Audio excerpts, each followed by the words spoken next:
विश्व कीर्तिमान प्राप्त the magic man N Chandra Patel. आपका अपना पटेल, यत्र तत्र सर्वत्र।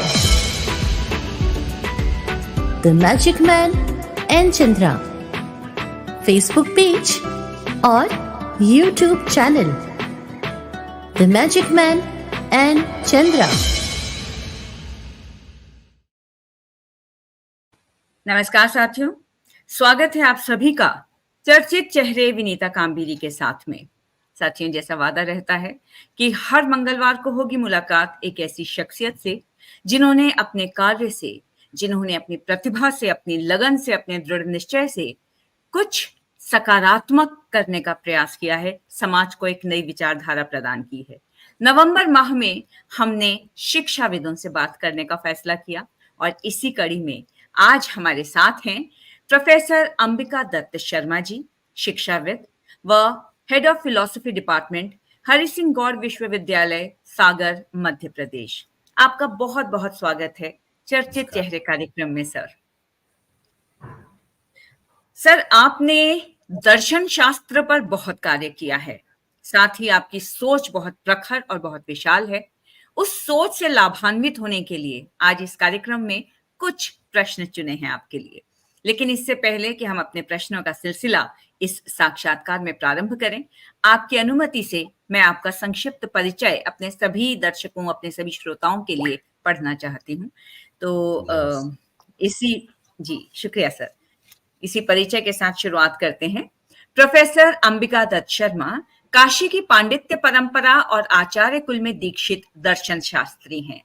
आपने दर्शन शास्त्र में एमए और पीएचडी की उपाधि काशी हिंदू विश्वविद्यालय से तथा बौद्ध दर्शनाचार्य की उपाधि संपूर्णानंद संस्कृत विश्वविद्यालय वाराणसी से प्राप्त की है।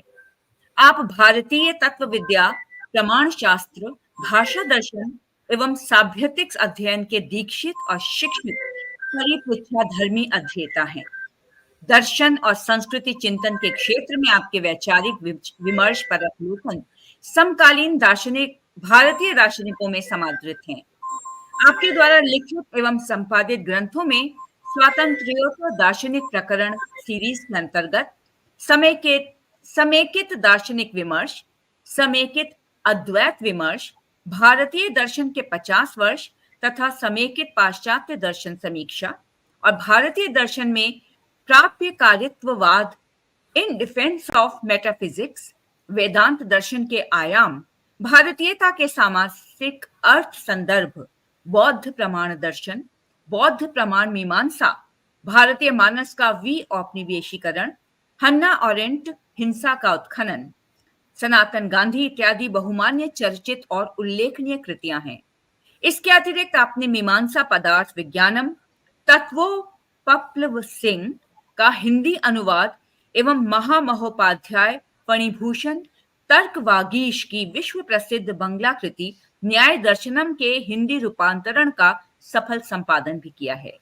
स्वातंत्र्योत्तर भारत के सर्वाधिक मौलिक चिंतक यशदेव शल्य की संपूर्ण कृतियों का यशदेव शल्य समग्र मानवीय सर्जना की तत्व मीमांसा शीर्षक से 4 भागों में संपादित करने का श्रेय आपको ही जाता है। भारत के वैचारिक स्वराज और राष्ट्रभाषा के राजपथ पर दर्शन के क्षेत्र में विशिष्ट योगदान एवं प्रगत शोधपरक गवेषणाओं के लिए आपको विश्वविद्यालय अनुदान आयोग द्वारा रिसर्च अवार्ड तथा राष्ट्रभाषा प्रचार समिति मध्य प्रदेश द्वारा नरेश मेहता स्मृति वाङ्मय सम्मान, अखिल भारतीय दर्शन परिषद द्वारा प्रणवानंद दर्शन सम्मान, संस्कृति विभाग मध्य प्रदेश शासन द्वारा एकात्म पर्व सम्मान से सम्मानित किया गया है। भारतीय दार्शनिक अनुसंधान परिषद नई दिल्ली ने वर्ष 2018-19 और भारतीय उच्च अध्ययन संस्थान शिमला ने वर्ष 2019 में आपको विजिटिंग प्रोफेसर नामित कर एवं संस्कृति विभाग मध्य प्रदेश शासन द्वारा शंकर फेलो से सम्मानित कर आपकी अध्येत्रता को समादृत किया है। प्रोफेसर अंबिका दत्त शर्मा संप्रति डॉक्टर हरि सिंह गौड़ विश्वविद्यालय सागर मध्य प्रदेश में दर्शन शास्त्र के आचार्य, दर्शन प्रतिष्ठान जयपुर से प्रकाशित पत्रिका उन्मीलन के संपादक, डॉक्टर हरि सिंह गौड़ विश्वविद्यालय की शोध पत्रिका मध्य भारती के प्रधान संपादक हैं। आपने अखिल भारतीय दर्शन परिषद के महामंत्री का दायित्व भी लगभग 1 दशक तक संभाला है। आप अपने वैचारिक और एकेडमिक भूमिका के साथ ही विश्वविद्यालय के विभिन्न प्रशासनिक दायित्वों जैसे दर्शन शास्त्र के विभागाध्यक्ष, chairman council of hostel wardens, chief proctor, director समन्वयक, IQAC विद्या परिषद के सदस्य, अधिष्ठाता छात्र कल्याण एवं कई राष्ट्रीय समितियों के सदस्य रहे हैं और लगातार इस विषय में कार्य कर रहे हैं। जितना सुदृढ़ और प्रखर आपका व्यक्तित्व है, उतना ही सुंदर आपका परिचय है। हम आज बहुत लाभान्वित होंगे आपसे, ऐसा मेरा पूरा विश्वास है। ये पटल आपका स्वागत करता है और अब मैं चाहती हूँ कि आपके दर्शन के संबंध में जितने भी विचार हैं वो हम अपने सभी दर्शकों, सभी श्रोताओं तक पहुंचाएं। तो बातचीत की शुरुआत करते हुए सबसे पहली बात जो मैं आपसे जानना चाहती हूँ सर, वो ये है कि भारतीय दर्शन की क्या अवधारणा है आपकी नजर में और भारतीय समाज में इसकी उपादेयता क्या है? विनेता जी, आपके इस प्रश्न के प्रति उत्तर में मैं कुछ अपनी समझदारी आपसे और इस पटल से जुड़े जो बहुतेरे लोग हैं उनसे साझा करूं। उससे पहले मैं विनीता जी आपका आभार मानता हूं कि आपने मुझे इस पटल पर आमंत्रित किया और अपने कुछ विचारों को इतने बड़े फलक पर इतने अधिक संख्या में जुड़े हुए लोगों के साथ साझा करने का आपने अवसर दिया। एक तरह से आप यूं कहिए कि एक पुरानी कहावत है कि लक्ष्मी पैर तोड़ने से प्रसन्न होती है, लेकिन सरस्वती गतिमान होने से प्रसन्न होती है। तो आपने विचारों को फैलाने का जो ये उपक्रम आपने साधा है, एक तरह से आप सरस्वती को प्रसन्न करने का उपक्रम कर रही हैं और सरस्वती को प्रसन्न करने के लिए जो आप उपक्रम कर रही हैं और उसमें एक उपासक के रूप में जो मुझे आमंत्रित किया आपने, और आपने मेरे परिचय में इतनी सम्मानजनक बातें कहीं, मैं उसका धारक हूँ या नहीं हूँ मैं तो नहीं जानता, लेकिन मुझे कालिदास की एक पंक्ति याद आती है कि जिसमें वो कहते हैं कि जो विद्वान लोग हैं वो जब दूसरे के विषय में कहते हैं तो बहुत प्रसार लेते हैं, लेकिन जब स्वयं अपने विषय में कहने की बारी आती है तो बहुत ही आत्मसंकोच का संवरण करते हैं। तो आप आयोजक हैं और आप मेरी प्रशंसा कर रही हैं, इससे आप एक तीर से 2 निशाने कर लेती हैं, साध लेती हैं। पहली बात तो ये कि मेरे सामने मेरी ही प्रशंसा करके मुझे आप एक चुनौती दे देती हैं, और दूसरी तरफ जो आपसे जुड़े बहुत बड़ी संख्या में जो आपके श्रोता हैं उनके मनोवैज्ञानिक अपेक्षाओं को आप बहुत बढ़ा देती हैं कि मैं आज जो आपसे बात कर रहा हूँ वो ऐसे मुद्दों पे बात करूंगा और कुछ इतने महत्वपूर्ण बातों को करूंगा।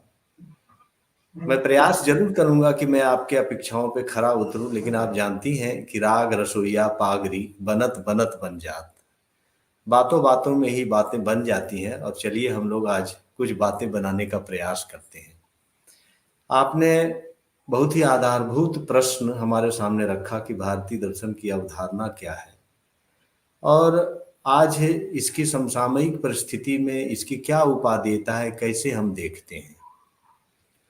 तो विनीता जी, दुनिया की देखिए जो प्राचीन सभ्यताओं के जो केंद्र रहे हैं, मध्य पूर्व, भारत, चीन और यूनान, ये 4 प्राचीन सभ्यताएं दुनिया में रही हैं और कहा जाता है कि 2000 वर्षों तक ये चारों सभ्यताओं के केंद्र एक दूसरे के बहुत संवादी रहे और एक दूसरे के बहुत हमवचन रहे।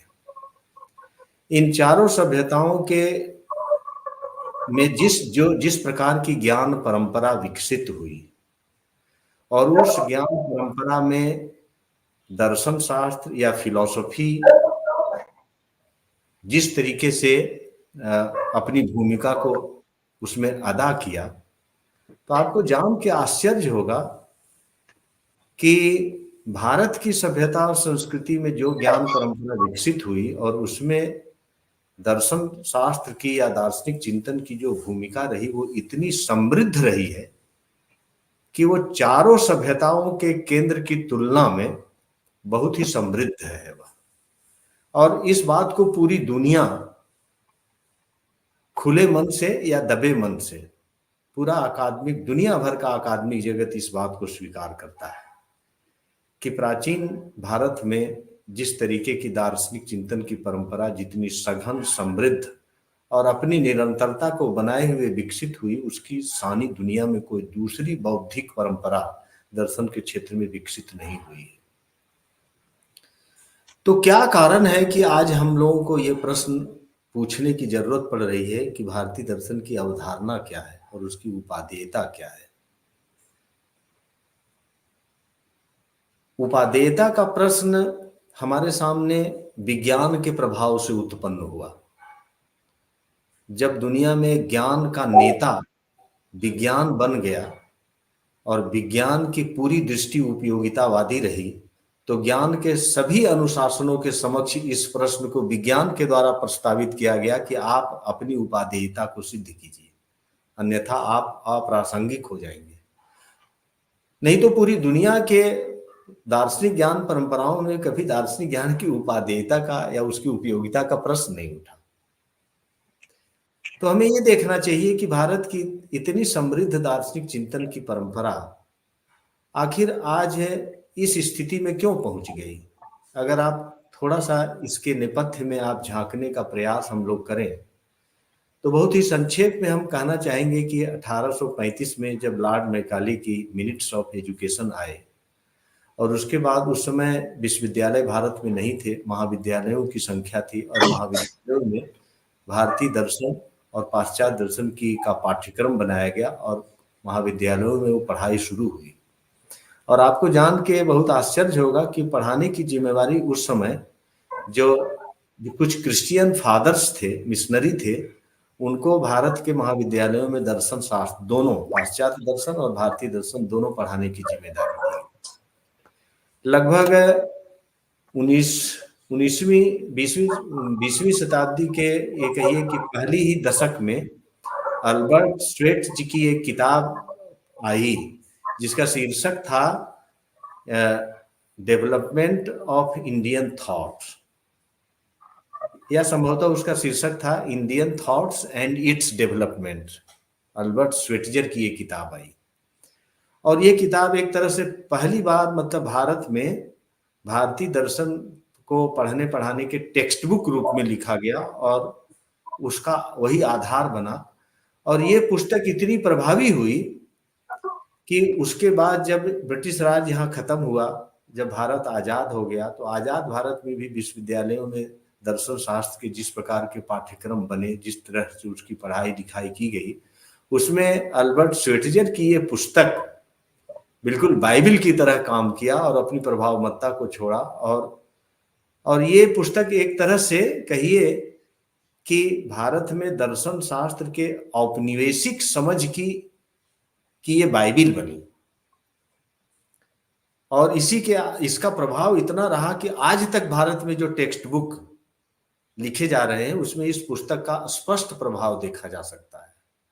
और इस पुस्तक ने भारतीय दर्शन को ज्ञान की एक मृत परंपरा के रूप में प्रस्तुत किया कि वह कोई जीवित परंपरा नहीं है, यह अतीत के संग्रहालयों में पड़ी हुई कोई मृत वस्तु है और यह बहुत ही जीवन विरोधी है, पलायनवादी है, निराशावादी है, परलोकवादी है। इस तरीके के भारतीय दर्शन की इसने तस्वीर को शुरू किया और ये तस्वीर आज तक प्रीडोमिनेंट बना हुआ है।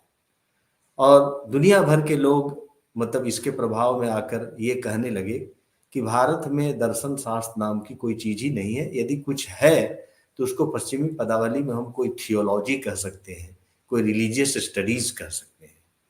लेकिन बात ऐसी नहीं है।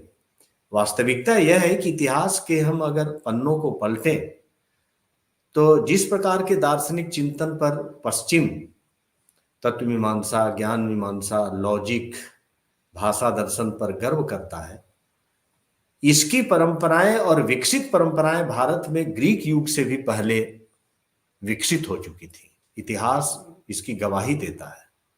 लेकिन इस तथ्य को किसी न किसी तरीके से इसकी अनदेखी गई, इस तथ्यात्मकता की अनदेखी गई, और भारतीय दर्शन को विश्व विचार मंच पर जो स्थान मिलना चाहिए था वो नहीं मिला। और भारत में हम अपने ही दर्शन के प्रति एक औपनिवेशिक समझ के बहुत गहरे में शिकार हो गए, और भारतीय दर्शन को समझ लिया गया अल्बर्ट श्वेटजर और पॉल डायसन की किताब की, कि भारतीय दर्शन का मतलब होता है 6+3 एंड नथिंग इल्स, मतलब 6 आस्तिक दर्शन और 3 नास्तिक दर्शन, और इसके अतिरिक्त कुछ भी नहीं है। ये ज्ञान की एक मृत परंपरा है। जबकि आप देखें कि भारत में ये जो औपनिवेशिक समझ विकसित हुई और उससे चलते आखिर अंततः हुआ क्या दर्शन के साथ, कि दर्शन अपनी प्रासंगिकता को भारत में खो बैठा। विनीता जी, दर्शन की प्रासंगिकता पर जब हम विचार करते हैं ना, तो हमें दर्शन शास्त्र को अन्य विषयों के समानांतर ज्ञान की एक विधा के रूप में विचार नहीं करना चाहिए, क्योंकि वास्तव में भारत में दर्शन शास्त्र ज्ञान की अन्य विधाओं के साथ समानांतर रूप से खड़ा कोई ज्ञान की एक विधा नहीं है।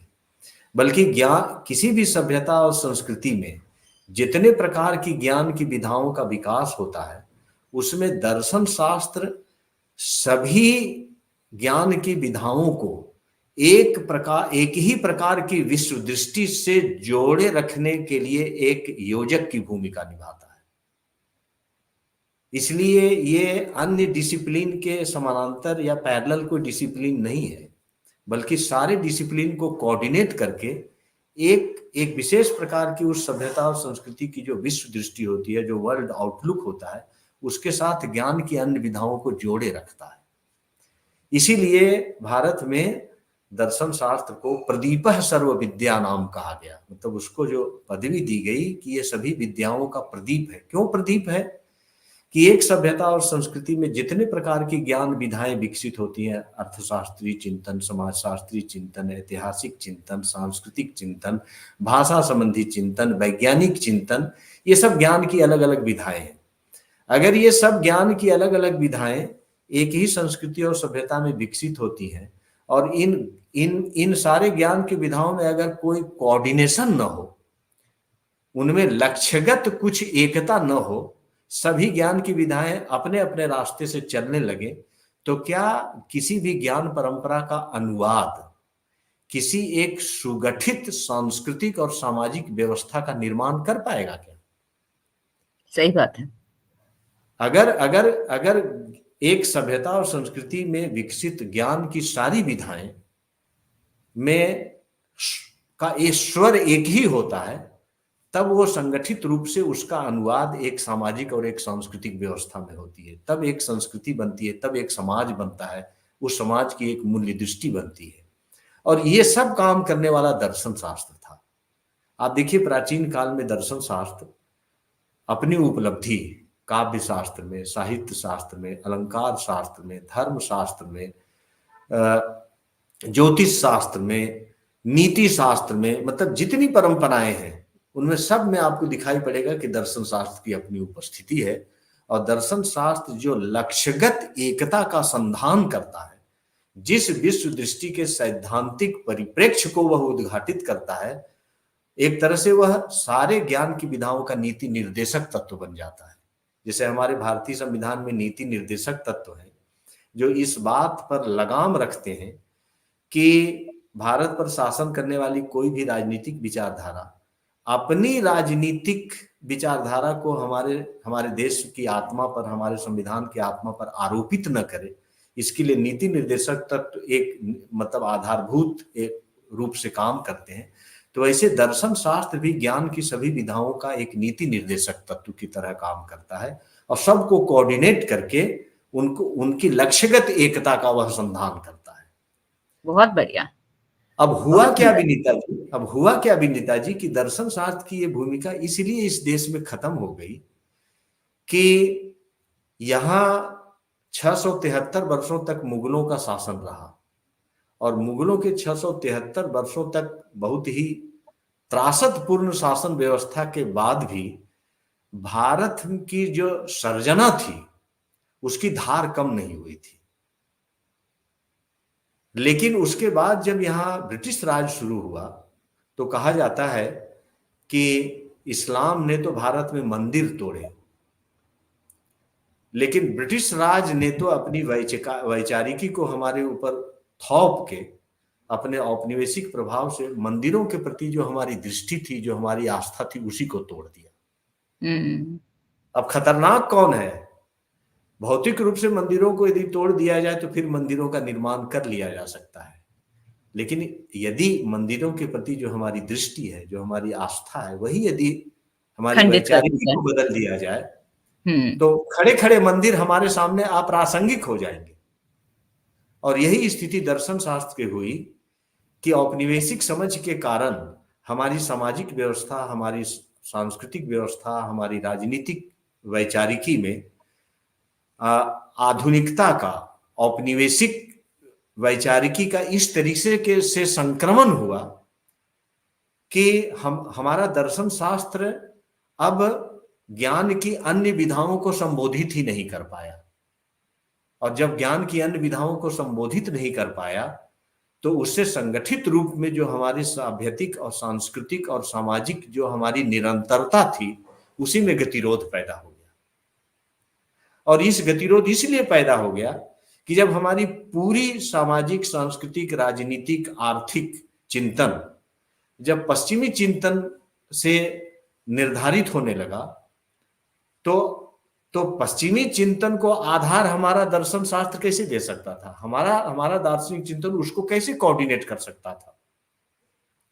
तो ये जो गतिरोध बीच में पैदा हुआ, उसके चलते इतना आधारभूत रूप से मतलब भारत में दार्शनिक चिंतन की अपनी प्रासंगिकता जो थी वो नेपथ्य में चली गई।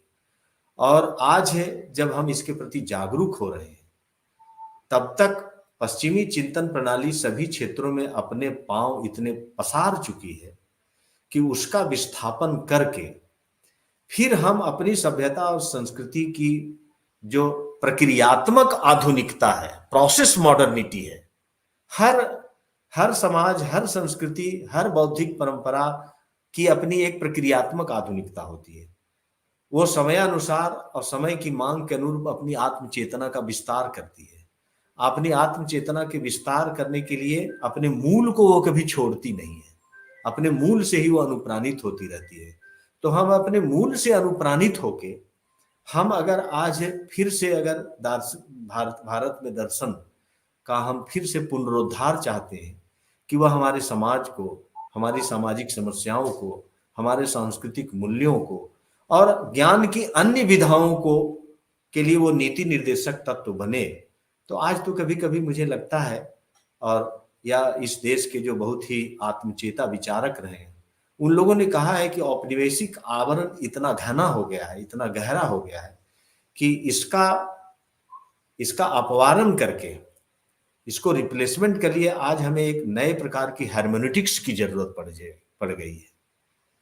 क्योंकि ये हमारी दृष्टि को इतना अंध दृष्टि में रूपांतरित कर दिया गया है कि अपनी ही संस्कृति, अपनी ही ज्ञान परंपरा की मूल्यवान जो संदर्भ है वहां तक मेरी नजर ही नहीं पहुंचती है। और इसका परिणाम ये हुआ कि वर्तमान पीढ़ी तो ये मान कर चलती है कि भारतीय ज्ञान परंपरा का विश्व की ज्ञान परंपरा में और विश्व की सभ्यता में उसका कोई योगदान ही नहीं है। आधुनिक मन ये मान के चलता है ज्ञान की सारे जड़ें पश्चिम में है, क्योंकि हमें वैसे ही फीड किया गया है ना सर, वैसे फीड किया गया जी। तो ज्ञान की सारे जड़ें पश्चिम में है, हम वही जानते हैं जिसे पश्चिम ने उपजाया है। और यह एक प्रकार की ऐसे अपार्थिड की स्थिति पैदा कर दिया कि लगता है जैसे मतलब एक तरह से हम एक ऐसे आत्म विस्मरण की स्थिति में पहुंच गए हैं। और इससे अगर ऊपर उठाना है तो हमें अपने परंपरागत तरीके से अपने ज्ञान परंपरा और अपनी दार्शनिक परंपरा की जो सर्जना थी उस सर्जना को हमें फिर से एक तरह से उसे बहुत ही क्रियात्मक संकल्प के साथ लागू करना पड़ेगा। तभी हम औपनिवेशिक और उत्तर औपनिवेशिक प्रभाव और उसके आवरण से जो हमारे दार्शनिक चिंतन की जो प्रक्रियात्मक आधुनिकता अवरुद्ध कर दी गई है, उसे हम फिर से संचालित कर सकते हैं। ऐसा नहीं कि 20वीं शताब्दी में भारत में बहुत सारे ऐसे दार्शनिक हुए हैं जिन्होंने इन समस्याओं को बहुत गहरे में देखा है। केसी भट्टाचार्य, जिन्होंने 1928 में स्वराज इन आइडियाज लेक्चर देके हमें ये चिताया था। जड़ावलाल मेहता जैसे सभ्यता के समीक्षक जिन्होंने हाइडेगर पर सबसे पहले अपनी किताब लिखी थी, और दुनिया में माना जाता है कि दुनिया की किसी भी भाषा में जो हाइडेगर पर सबसे अच्छी किताब लिखी गई है वो एक भारतीय के द्वारा लिखी गई है, और वो जड़ावलाल मेहता है। यशदेव शल्य हैं, गोविंद चंद पांडे हैं, साहित्य के क्षेत्र में हीरालाल वात्सायन जी हैं, रमेश चंद्र शाह हैं। ये वैचारिक स्वराज की एक पूरी पीढ़ी रही है जो हमें सदैव इस खतरे के प्रति जागरूक करती रही है, और जीवन भर उन लोगों ने लेखन किया। लेकिन विडंबना ही कहिए कि हमारी वर्तमान पीढ़ी अपने निकट अतीत में जो कुछ भी मतलब दार्शनिक चिंतन के क्षेत्र में श्रेष्ठ करने का प्रयास किया गया है, उससे हम परिचित नहीं हो पा रहे हैं। उन्हें हम अपने पाठ्यक्रम में भी शामिल नहीं कर पाए। ये कितनी बड़ी विडंबना है। मतलब इस तरह से क्या हुआ कि हमारे ज्ञान परंपरा, हमारे दार्शनिक चिंतन की जो निरंतरता थी, जो सातत्यता थी, पीढ़ी दर पीढ़ी जो वह अपने को नवोन्मेषित करती थी, पुनर्नवा करती थी, वो प्रक्रिया ही भारत में अवरुद्ध हो गई। सर एक बात मैं आपको कहना चाहती हूँ। हमारे साथ हमारी एक श्रोता किरण अग्रवाल जी जुड़ी हुई हैं, और उन्होंने ये कहा है कि मुझे ये बात सही नहीं लगती है। उन्हें लगता है कि आज की नई पीढ़ी अधिक जागरूक हो रही है। तो ये उनका विचार है जो मुझे लगता है कि हमें सबके विचारों को हम समान महत्व देते हुए आगे बढ़ते हैं। तो क्योंकि वो आज की पीढ़ी की बात कर रही हैं, तो इसीलिए मैंने आपको बीच में रोका है, क्योंकि मैं एक और प्रश्न इसी से जुड़ा हुआ। जी, हम और आप जब नई पीढ़ी के उम्र में थे जी, तो आपको भी ऐसा लगता होगा कि आज की पीढ़ी हमारी अपेक्षा ज्यादा जागरूक है। लेकिन उसकी जो जागरूकता है उसकी दिशा क्या है? बिल्कुल। आज की पीढ़ी की जो जागरूकता है वो अपनी ज्ञान परंपरा से, अपने गौरवशाली अतीत के साथ वो क्रियात्मक संकल्प के साथ नहीं जुड़ना चाहता है। ये बात सही है कि विगत कुछ वर्षों से, या यूं कहिए कि विगत कुछ वर्षों के राजनीतिक नेतृत्व के प्रयास से एक अपनी ज्ञान परंपरा से जुड़ने की एक लोक चेतना विकसित हुई है। लेकिन वह चेतना अभी भीड़ की चेतना है। उस भीड़ की चेतना को सृजनात्मक चेतना में रूपांतरित करने की अभी आवश्यकता है। अभी हमें दिखाई पड़ता है कि अपनी ज्ञान परंपरा से जुड़ने का मतलब एक विस्फार जैसा, एक विस्फोट जैसा है। और विनीता जी, आपको जान के आश्चर्य होगा कि ये बात केवल भारत में ही नहीं है, ये पूरी दुनिया में है। पूरी दुनिया में आज पूरी दुनिया में जो सबसे बड़ा डिस्कोर्स जो और बहुत प्रभावी डिस्कोर्स जो चलता है उसको कहते हैं डीकोलोनाइजेशन ऑफ नॉलेज। वो ज्ञान के विऔपनिवेशीकरण का पूरी दुनिया में प्रोजेक्ट चल रहा है, और दुनिया के हर एक देश अपनी ज्ञान परंपरा और अपनी राष्ट्रीयता को अपनी इमेजिन्ड कम्युनिटी से जोड़ने का प्रयास कर रहे हैं। आप चीन में देख लीजिए, पाकिस्तान में देख लीजिए, भारत में देख लीजिए, ऑस्ट्रेलिया में देख लीजिए, अमेरिका फर्स्ट आप देख लीजिए, अफ्रीकन कंट्री में देख लीजिए, ये पूरे जगह दिखाई पड़ता है। लेकिन इस नवोन्मेषी चेतना का स्वागत करते हुए मैं सतर्क जरूर करना चाहूंगा इस बात को लेकर कि अपनी ज्ञान परंपरा और अपने सांस्कृतिक धरोहरों से जुड़ने की जो ये चेतना दिखाई पड़ रही है, वास्तव में उसको राजनीतिक एजेंडा नहीं बनना चाहिए, उसको नॉलेज एजेंडा बनना चाहिए। और ठीक है कि हो सकता है कि राजनीतिक एजेंडा से पहले हम अपने मन में उत्साह पैदा करें और फिर उस पॉलिटिकल एजेंडा को हम नॉलेज एजेंडा में कन्वर्ट करने का अगर सिस्टमेटिक प्रयास करेंगे तो इस क्षेत्र में हमें अभूतपूर्व विनीता जी सफलता मिल सकती है। बहुत सही बात कही है सर आपने, बहुत ही खूबसूरत। और जब विचारों की श्रृंखला की हम बात करते हैं और वैचारिकता की बात करते हैं, तो सर मैं ये जानना चाहती हूँ कि गांधीवादी चिंतन और वैश्विक समान धर्मिता को लेकर आपके वैचारिक मूल्य क्या कहते हैं? विनीता जी, हमने अभी जी विनीता जी, मैं मतलब गांधीवादी चिंतक नहीं हूँ। मैं सोचता हूँ कि मैं गांधी के प्रति बहुत ही एक अभिभूत व्यक्ति हूँ, इतना अभिभूत व्यक्ति हूँ कि गांधी पर लिखी हुई किसी दूसरे व्यक्ति की बातें मैं नहीं पढ़ना चाहता। मुझे डर लगता है कि मैं दूसरे की बातों को अगर पढ़ लूंगा तो कहीं गांधी के प्रति मेरे मन में जो आस्था है, जो मैं उनसे अभिभूत हूँ, वो कहीं डगमगा न जाए।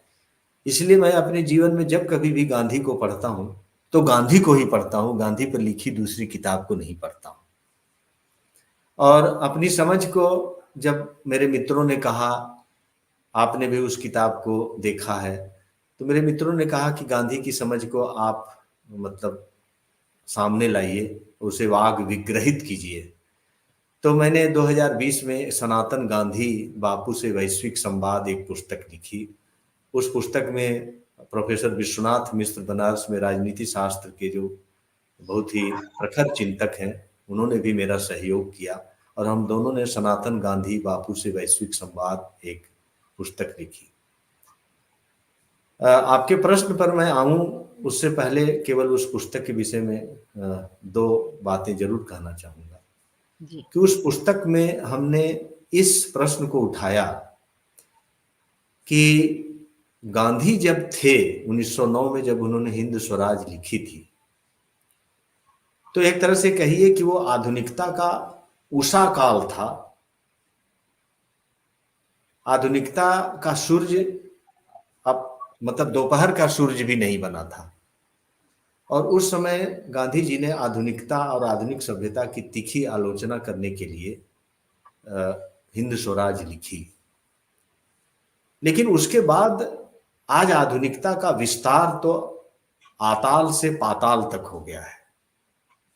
विज्ञान और तकनीक के इन दोनों पंखों के सहारे आधुनिकता ने आताल और पाताल दोनों को प्राधिकृत कर लिया है और आज यह दुनिया में अपने को विश्व सभ्यता के रूप में स्थापित करने का दावा भी करती है।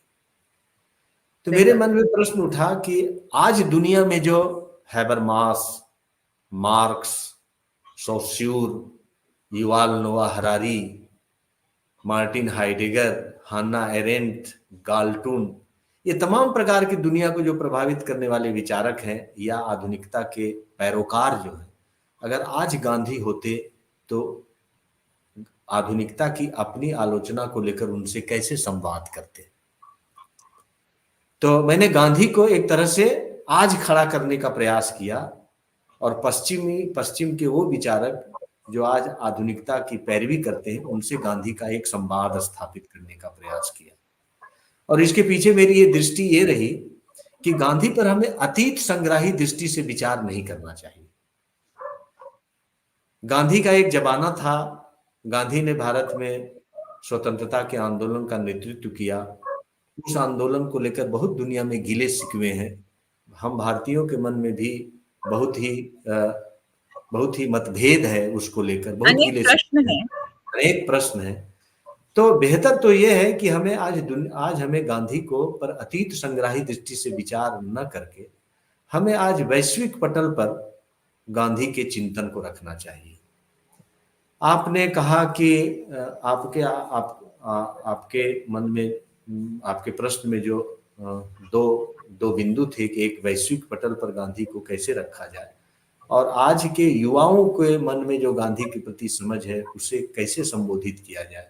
ये दोनों ही बड़े बड़े महत्वपूर्ण प्रश्न हैं और मैं आपको धन्यवाद देता हूं कि प्रश्न दुनिया में, विनीता जी, दुनिया में उत्तर देना महत्वपूर्ण नहीं है, दुनिया में प्रश्न करना महत्वपूर्ण है। कि दुनिया कभी उत्तरों से नहीं बदली है, दुनिया सदैव प्रश्न से बदलती है। तो आपने जो प्रश्न खड़ा किया, तो मैं पहले इस प्रश्न पर आऊं कि आज गांधी को लेकर जो वर्तमान पीढ़ी है, भारत का युवा मन है और भारत युवाओं का देश भी है, तो आज गांधी को लेके जो एक संभ्रम की स्थिति हमारे देश में पैदा की गई है कि जिस पर हमें गर्व करना चाहिए, आज हम उसकी भर्त्सना करते हुए अघाते नहीं हैं। ये जो संभ्रम की स्थिति पैदा हुई है, आखिर इससे कैसे निजात पाया जाए? देखिए विनीता जी, गांधी कहाँ कहाँ युवाओं को बहुत ही कंस्ट्रक्टिव तरीके से आज गांधी कहाँ कहाँ युवाओं को संबोधित कर सकते हैं, बल्कि युवाओं की समझ को कैसे गांधी दृष्टि से करेक्ट किया जा सकता है। इसके लिए हम दो वेरिएबल्स लेते हैं। पहली बात तो ये कि आधुनिकता के संदर्भ में और आधुनिक सभ्यता के विश्वव्यापी प्रचार प्रसार के संदर्भ में दो विपरीत प्रकार के स्थापनाएं पूरी दुनिया में है। एक स्थापना ये है कि आधुनिक सभ्यता के विकास से दुनिया में हिंसा कम हुई है, हिंसा का ग्राफ गिरा है। ये स्टीवन पिंकर की 2010 या 12 में एक बड़ी विश्व प्रसिद्ध पुस्तक आई थी, the better angle of our nature, why violence has declined. इस विश्व प्रसिद्ध पुस्तक में इस थीसिस को रखा गया कि आधुनिकता ने हिंसा को कम किया है। लेकिन दूसरी तरफ आप दुनिया में बहुत सारे प्रसिद्ध विचारकों की एक लंबी सूची, एक फेहरिस्त तैयार कर सकते हैं कि दुनिया में हिंसा बढ़ी है। लंबी फेहरिस्त है विचारकों की जिन्होंने ये बताया कि दुनिया में हिंसा बढ़ी है। मैं ये जो दूसरी स्थापना है, मैं उसके पक्ष में अपने को खड़ा करता हूं कि आधुनिकता के प्रचार प्रसार से दुनिया में हिंसा बढ़ी है।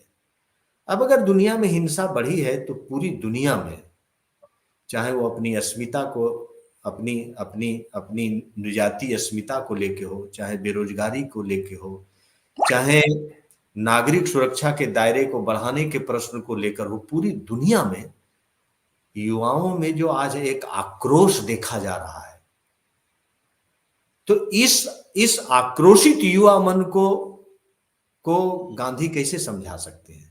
इस आक्रोशित युवा मन को अगर गांधी संबोधित करना चाहे तो यही कहेंगे ना कि इस आक्रोश से आखिर विजय किसकी होगी? इस आक्रोश से तो हिंसा की ही विजय होगी ना। इस आक्रोश से जो कुछ भी घटित होगा उससे हिंसा ही तो बढ़ेगी। तो मतलब जो प्रश्न हमारे सामने हिंसा के द्वारा खड़ा किया जा रहा है, क्या हिंसा के द्वारा ही उसका प्रत्युत्तर दिया जाए तो विजय तो अंततः हिंसा की होगी। तो गांधी यहां केवल भारत के युवाओं को नहीं, बल्कि गांधी पूरे दुनिया भर के युवा मन के आक्रोश को वो एक दिशा दे सकते हैं जो बहुत मोटे तौर पर जो अहिंसक प्रतिरोध की जो अभियांत्रिकी उन्होंने दुनिया के सामने प्रस्तुत की थी, जिसका वास्तविक सार यह था कि हमारे संघर्ष की वैधता इस बात पर विनीता मैडम निर्भर नहीं करती कि हम अपने प्रतिपक्षी पर कितना बड़ा प्रहार करते हैं, कितना बड़ा आघात करते हैं। हमारे संघर्ष की वैधता इस बात में नहीं होती। गांधी जी की दृष्टि से हमारे संघर्ष की वैधता इस बात में होती है कि हम जिस सत्य को लेकर संघर्ष कर रहे हैं वह मेरे जीवन की मूल्य दृष्टि और मेरे आचरण से वो कितना समर्थित होता है। वाह। संघर्ष की वैधता इस बात में है। तो इस दृष्टि से गांधी पूरे दुनिया भर के युवा मन को संबोधित कर सकते हैं। दूसरी बात यह है कि पूरी आज भारत का युवा मन और पूरी दुनिया का युवा मन जो है वो आधुनिकता के नाग फांस में उलझ गया है। गांधी जी इसके लिए नाग फांस शब्द का प्रयोग करते थे। यदि आधुनिक पदावली में कहें तो इसके लिए दो टर्म हम अक्सर प्रयोग उसका करना उचित समझते हैं, कैच 22 सिचुएशन और प्रिजनर्स डायलेमा। तो पूरी दुनिया भर का युवा मन जो है वो आधुनिक सभ्यता के नाग फांस में, एक तरह से प्रिजनर्स डायलेमा में आ गया है। उसे लगता है कि आधुनिक जीवन शैली जो है वह वही एकमात्र मनुष्य की जीवन शैली है, वही एकमात्र एक रेखीय जीवन शैली है। विज्ञान और तकनीक के तरीके से सोचना जो है वो सोचने का एकमात्र तरीका बन गया है। ये जो एक प्रिजनर्स डायलेमा ने आधुनिकता ने अपने 350 वर्षों के विशेषज्ञों के प्रयास से पूरी दुनिया में पैदा किया है अपनी वैधता के लिए, आज गांधी युवाओं को संबोधित करते हुए उस प्रिजनर्स डायलेमा से निकाल सकते हैं और ये बता सकते हैं कि हम जिस आत्मपूरित ग्रामीण सभ्यता की बात कर रहे हैं यही मनुष्यता के लिए आशा है। नहीं तो आधुनिक सभ्यता विकास के जिस प्रारूप को लेकर आगे बढ़ रही है वह आज मानवता के समक्ष किस प्रकार के अस्तित्वात्मक समस्याओं को पैदा कर रही है, हम सब लोग इससे वाकिफ हैं। और उन अस्तित्वात्मक समस्याओं का समाधान स्वयं उस आधुनिकता के पास नहीं है। तो गांधी आज हमें इस बात के लिए सचेष्ट कर सकते हैं कि हमें आधुनिकता के नाग फांस और उसके एक रेखीय सोच और जीवन शैली के विकल्प में भी हमें किसी एक सभ्यता दृष्टि की तलाश करनी चाहिए और शायद वह सभ्यता दृष्टि और वह जीवन शैली दुनिया को शायद भारत ही दे सकती है। ये बात गांधी कुल सही बात कही आपने। बात स्वीकार करते थे कि ये बात, और इस बात को लेके गांधी और स्वामी विवेकानंद दोनों की समान दृष्टि रही है कि आधुनिक सभ्यता जिस प्रकार के अस्तित्वात्मक समस्याओं का सामना करते हुए आगे बढ़ रही है उसका यदि कोई वैकल्पिक समाधान पूरी दुनिया में प्रस्तुत करने की यदि कोई बौद्धिक परंपरा, कोई ज्ञान की परंपरा यदि वो क्षमता रखती है तो भारत की ज्ञान परंपरा और भारत की जो सार्वभौमिक एकात्मता की दृष्टि है, पश्चिम की सभ्यता दृष्टि जो है वो मानव केंद्रित एंथ्रोपोसेंट्रिक दृष्टि है। लेकिन भारत की जो भारत के दार्शनिक चिंतन से जिस विश्व दृष्टि और जिस जीवन शैली को एक सैद्धांतिक आधार मिलता है वह चराचर केंद्रित जीवन दृष्टि है। वह एक तरह से बायोसेंट्रिसिज्म है, वो एंथ्रोपोसेंट्रिसिज्म नहीं है। तो इससे बचने के लिए यदि कोई वैकल्पिक रास्ता हो सकता है तो गांधी उसके लिए भारत की उस प्राचीन ज्ञान परंपरा के उन सात्विक कंपोनेंट्स को लेके जो जीवन शैली बनती है, क्योंकि जब वो कहते हैं कि कुछ उसकी जो सात्विक कंपोनेंट्स हैं उसको लेके हमें ये प्रश्न करना चाहिए, इसको आगे बढ़ना चाहिए, तो गांधी जी अपने ही परंपरा में आई हुई विकृतियों के प्रति सचेष्ट हैं। ऐसा नहीं है कि भारतीय ज्ञान परंपरा या भारतीय दार्शनिक चिंतन में कोई विकृतियां नहीं आई, सभी ज्ञान परंपराओं में विकृतियां आती हैं। भारतीय ज्ञान परंपरा और दार्शनिक चिंतन में भी विकृतियां आई और उसका परिणाम ये हुआ कि हमारा समाज बहुत लंबे समय तक ऐसी विकृतियों से ग्रस्त हो गया जिसकी हम लोग हामी नहीं भर सकते। लेकिन ये विकृतियां ये उसके अभिव्यक्ति पक्ष में आई हैं, उसके स्वरूप पक्ष में नहीं आई हैं। मतलब इन विकृतियों को भारतीय ज्ञान परंपरा या भारतीय दर्शन कभी ओन्ड करने का प्रयास नहीं किया, बल्कि इनको प्रक्षालित करने के लिए सदैव भारत की ज्ञान परंपरा, भारत की ऋषि परंपरा इसके प्रति आत्मचेतन रही है। गांधी जी तीसरी बिंदु है गांधी जी की जहां वो युवाओं को संबोधित कर सकते हैं कि देखिए अब ये वैज्ञानिक रूप से ये स्पष्ट हो चुका है कि इस पृथ्वी पर मनुष्य के जीवन की दशा उत्तरोत्तर समृद्ध होते हुए अनंत काल तक आगे नहीं बढ़ सकती है।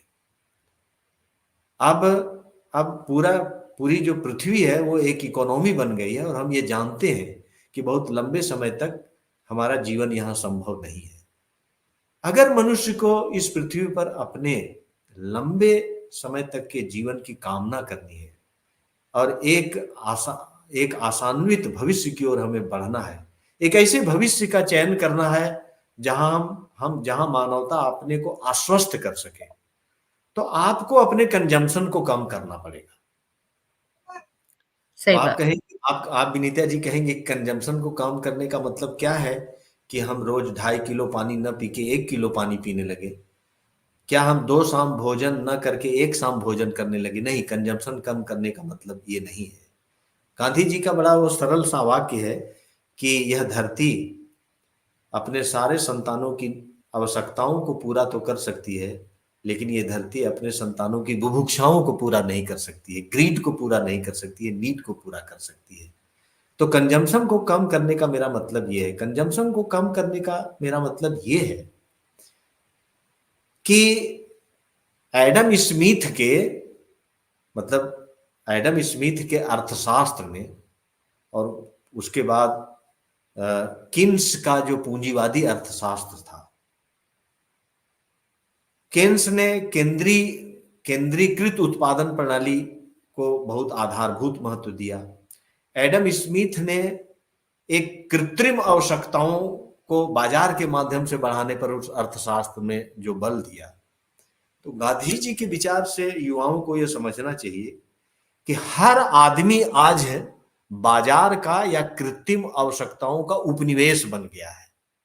विनीता जी, आप भी कृत्रिम आवश्यकताओं की उपनिवेश हैं, और यहां आपके प्रोग्राम से जितने श्रोता लोग जुड़े हुए हैं उन्हें बाजार और बाजार के द्वारा उत्पन्न की गई कृत्रिम आवश्यकताएं हर व्यक्ति को यहां उपनिवेश बना दिया है। तो आज हम जो उपनिवेश बन गए हैं, कृत्रिम आवश्यकताओं के दास बन गए हैं, और वास्तविक मनुष्य जो उपनिवेश बन गया है, तो आज गांधी जी युवाओं को संबोधित करते हुए कह सकते हैं कि कंजम्पशन को कम करने का मतलब है कृत्रिम आवश्यकताओं का दास और गुलाम बने हुए वास्तविक मनुष्य को आजादी दिलाना, मुक्ति दिलाना। ये कंजम्पशन को कम करने का मतलब है।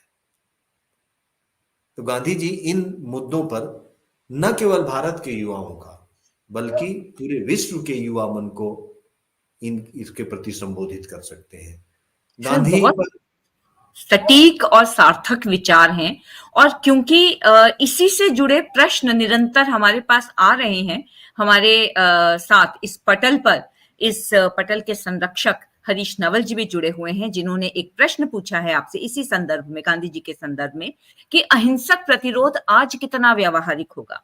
साथ ही नरेंद्र बौद्धा जी हमारे साथ हैं, जिन्होंने पूछा है, तो क्या सभी हिंसक समस्याओं का उत्तर गांधी जी के केवल अहिंसा से संभव है? तो ये प्रश्न जो है, ये हमें इस बात में भी चिंतन करने के लिए प्रवृत्त करते हैं सर, कि गांधी जी की जिस वैचारिकता की बात आज हम करते हैं, आज के समय में समकालीन परिस्थितियों के आधार पर वो कितनी समसामयिक है जब हम अहिंसक की बात करते हैं सर। आपके हरीश क्या बताएं, हरीश नवल जी, हरीश नवल जी, जी सर। हरीश नवल जी ने बड़ा ही प्रासंगिक प्रश्न किया, और ये प्रश्न उन्हीं का प्रश्न नहीं है, बल्कि ये तो बहुत लोगों के मन का प्रतिनिधि प्रश्न है। आज गांधी जी के मतलब अहिंसक प्रतिरोध की अभियांत्रिकी की सबसे मतलब जो आलोचना का जो प्रखर बिंदु है वो आज यही है कि क्या अहिंसक प्रतिरोध बहुत एक व्यावहारिक विचार है या केवल एक कल्पना लोक में विचरित करने वाला एक केवल आदर्श है।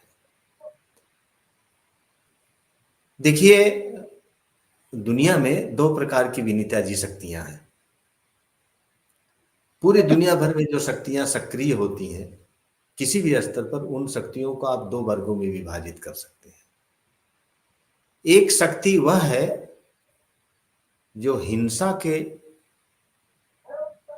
द्वारा लोगों को गुलाम बनाती है, और जब यहां हम कोई गुलामी की बात कर रहे हैं और हिंसा की बात कर रहे हैं, तो इसका मतलब केवल राजनीतिक गुलामी और प्रत्यक्ष हिंसा नहीं है, अप्रत्यक्ष हिंसाएं भी होती हैं। जैसे मैंने बताया ना कि कृत्रिम आवश्यकताएं को इतना बाजार ने बढ़ा दिया है, ये अप्रत्यक्ष हिंसा है हमारी। तो हम केवल प्रत्यक्ष और राजनीतिक गुलामी की बात नहीं कर रहे हैं। तो कुछ एक शक्ति ऐसी है जो हिंसा के द्वारा लोगों को गुलाम बनाती है। एक दूसरे प्रकार की शक्ति है, एक दूसरे प्रकार का मतलब लोग हैं जो इस बात का समर्थन करते हैं कि हिंसा का प्रयोग करके ही हमें मतलब शक्ति को हिंसक बना के हम उस गुलामी से मुक्ति पा सकते हैं। मैं अपनी बात शायद स्पष्ट कर पा रहा हूं ना कि दो प्रकार की शक्तियां हैं, जो एक हिंसा के नाम पर दुनिया को गुलाम बनाना चाहती है और एक हिंसक साधनों का प्रयोग करके उस गुलामी से मुक्ति दिलाने की के लिए का आश्वासन मुझे देती है वह शक्ति। तो हमें तो बहुत आसानी से इस बात को समझना चाहिए कि अंततः ये आंख मिचौनी की खेल जो चल रही है वो तो हिंसा के साथ ही चल रहा है ना। और अंततः इसमें स्थापित क्या हो रहा है, चाहे गुलाम बनाने के नाम पर आप हिंसा कीजिए, चाहे उस गुलामी से मुक्ति दिलाने के नाम पर आप हिंसा कीजिए। तो आखिर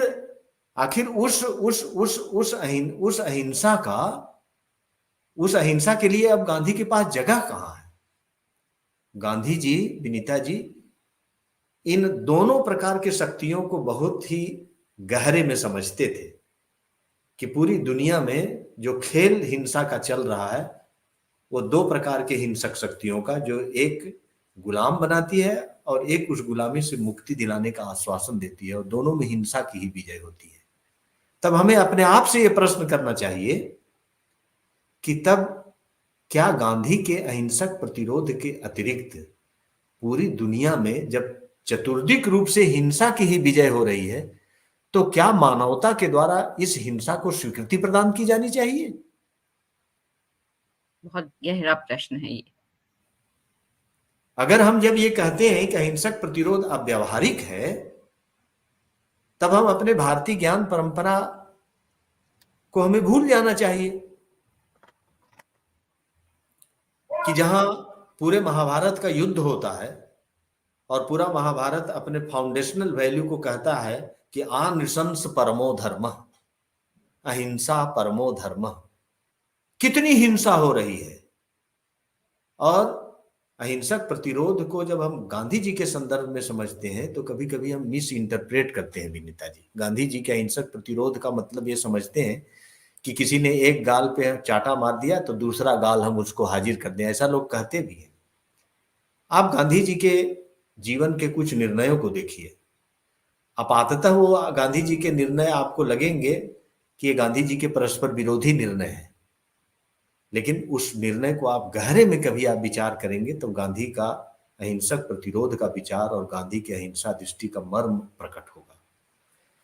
एक उदाहरण मैं देना चाहूंगा कि जब नाजी जर्मनी के और ब्रिटेन में जब युद्ध हो रहा था तो सुभाष बाबू का जो खेमा था वो ये प्रस्ताव रखता था कि मुझे नाजी जर्मनी की मदद करनी चाहिए ताकि ब्रिटेन कमजोर पड़ जाए और भारत की आजादी का रास्ता साफ हो जाए।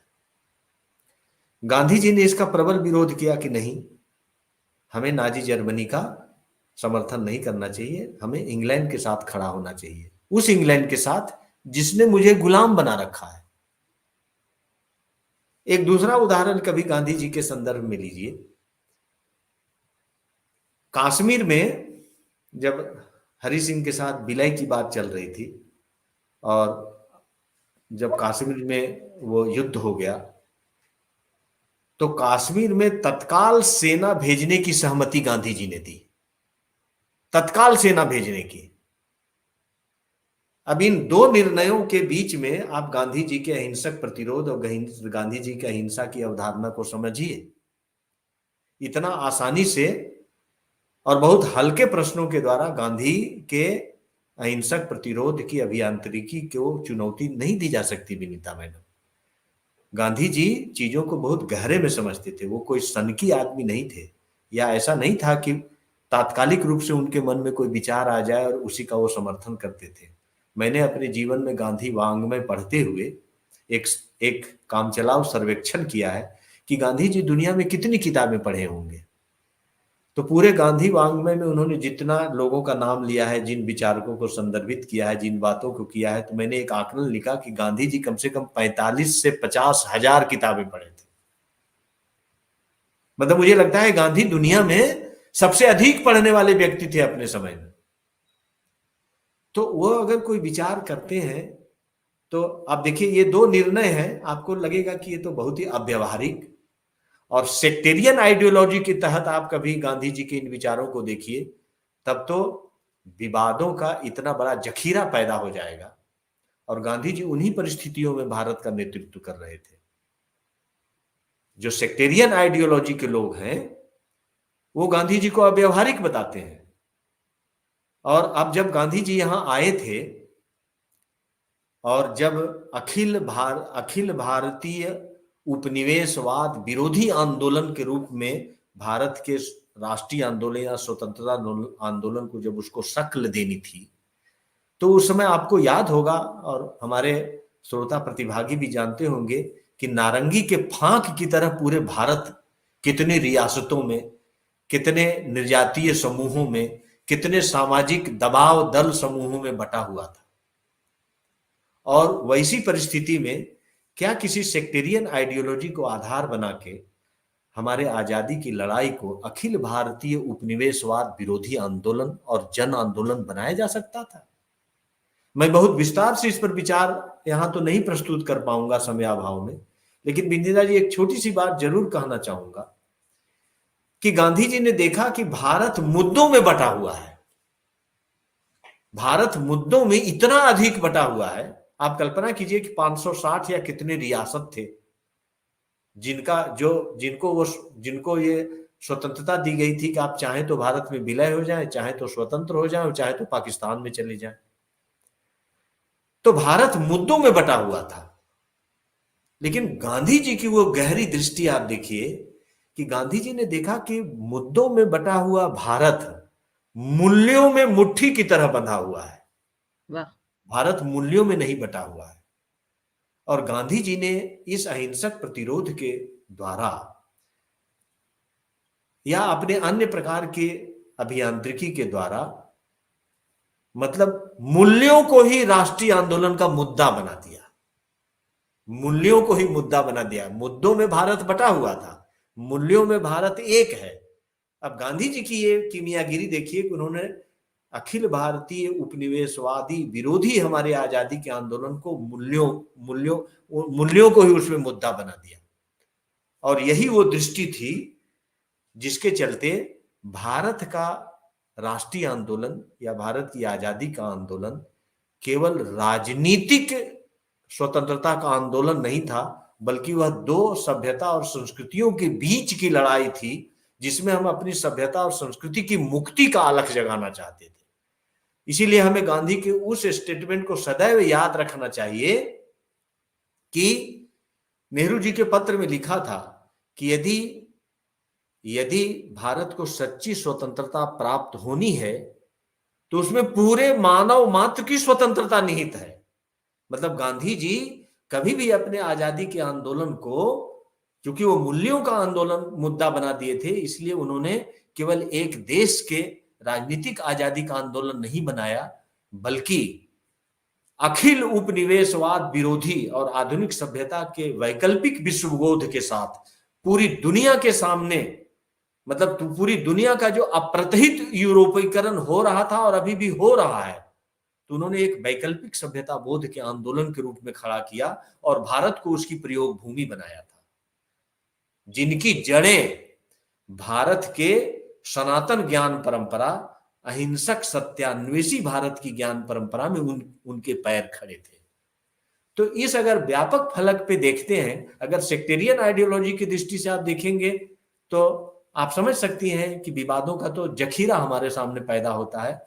इतने बड़े बड़े विवाद, इतने बड़े बड़े क्रोध पैदा होते हैं कि एक समय गांधी को गोली मारी गई, आज गांधी के प्रतिमा को गोली मार के अपना आक्रोश लोग शांत करते हैं। आप लोगों ने बनारस का वो दृश्य विनीता जी ने देखा होगा, मैं तो बनारस का हूं, मुझे वो दृश्य देख के मुझे मुझे आंसू आ गए कि राजघाट में जो गांधी संस्थान था उसकी पुस्तकें कैसे सड़क पे फेंकी जा रही थी, वहां काम करने वाली महिलाएं कैसे फूट फूट कर रो रही थी।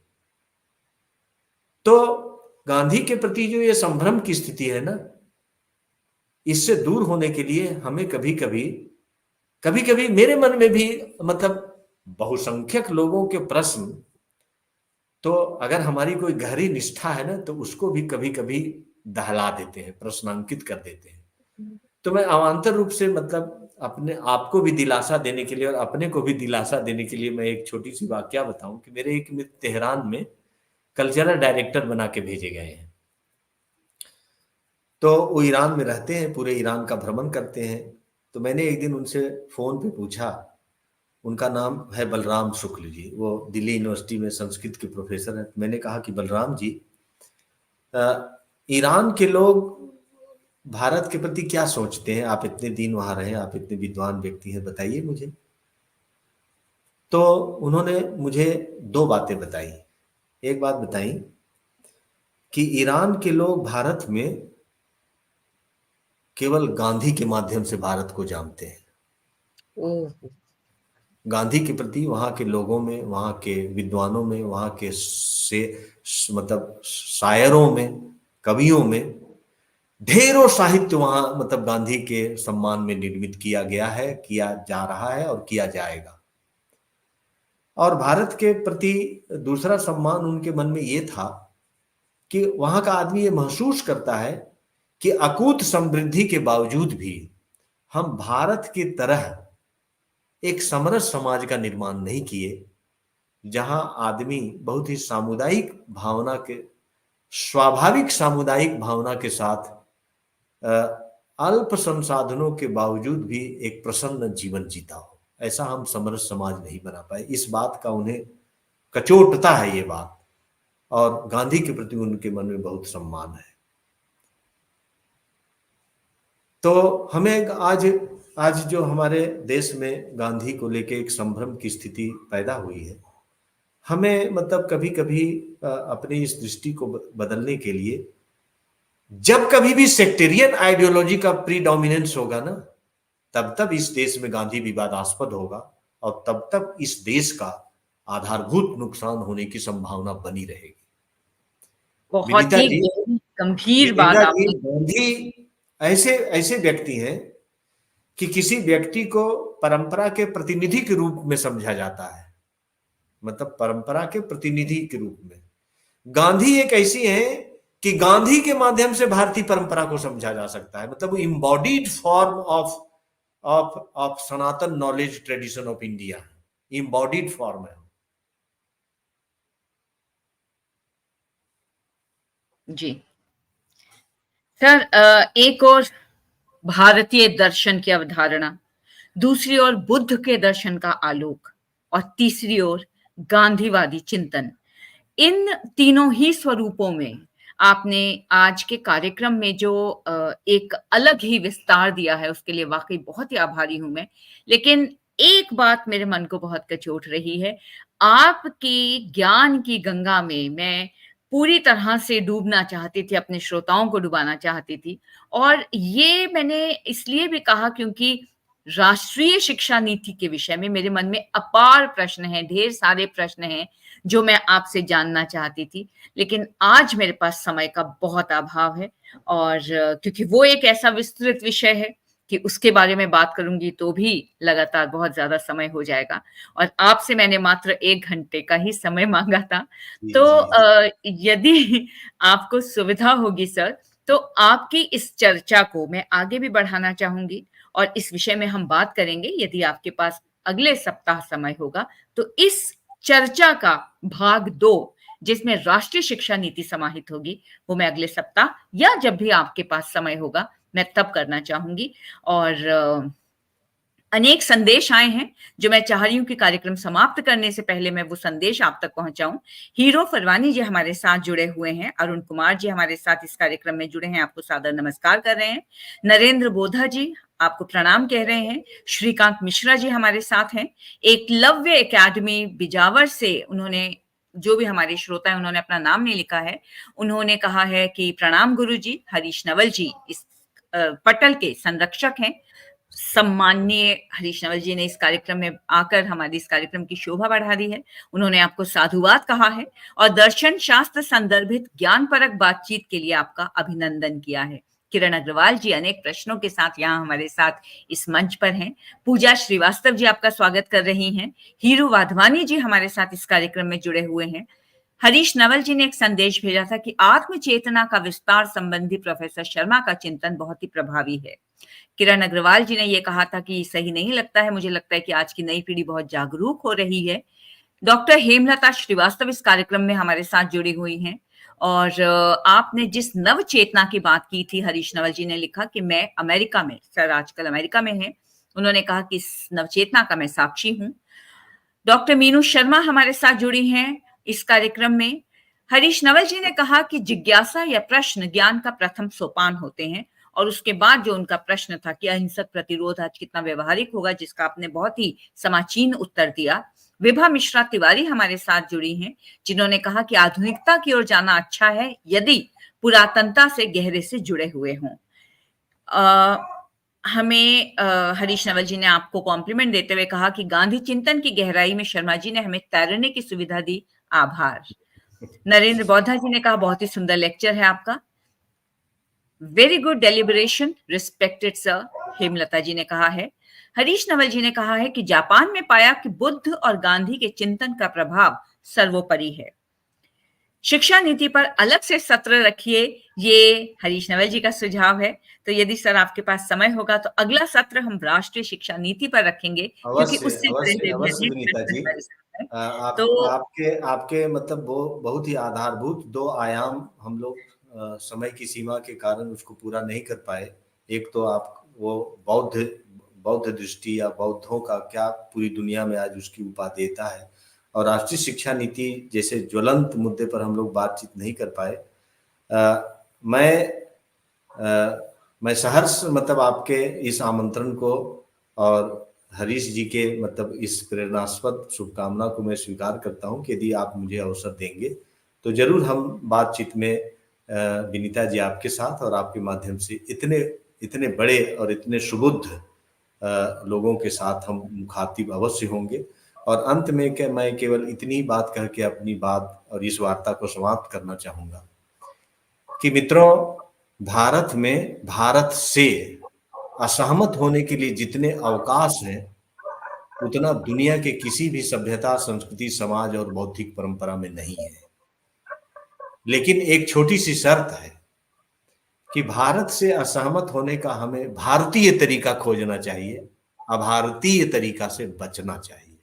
बहुत ही सुंदर, बहुत सुंदर, बहुत ही खूबसूरत कंक्लूडिंग नोट आपने दिया है सर। आभारी आपके इन ज्ञानवर्धक विचारों के लिए और प्रेरणास्पद बातों के लिए, क्योंकि इस तरह की प्रेरणा की मुझे लगता है कि विशेष रूप से युवा पीढ़ी को बहुत अधिक आवश्यकता है। हम आजकल ज्ञान के अथाह सागर में डूब उतरा तो रहे हैं, लेकिन उस सागर में जो सार्थकता की तलाश है, मुझे लगता है वो भी चेतना हम सब में विकसित होनी चाहिए। आपका आभार उस चेतना को विकसित करने के लिए। और साथियों, आज की हमारी ये मुलाकात, ये साक्षात्कार, ये प्रश्नोत्तर का सिलसिला यहीं तक।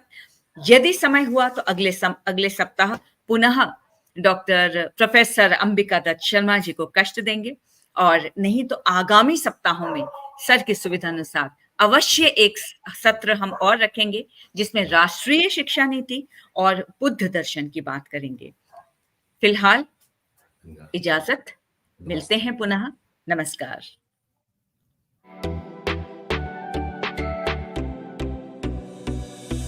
विश्व कीर्तिमान प्राप्त the magic man N Chandra Patel, आपका अपना पटेल, यत्र तत्र सर्वत्र। The magic man N Chandra Facebook page और YouTube channel the magic man N Chandra.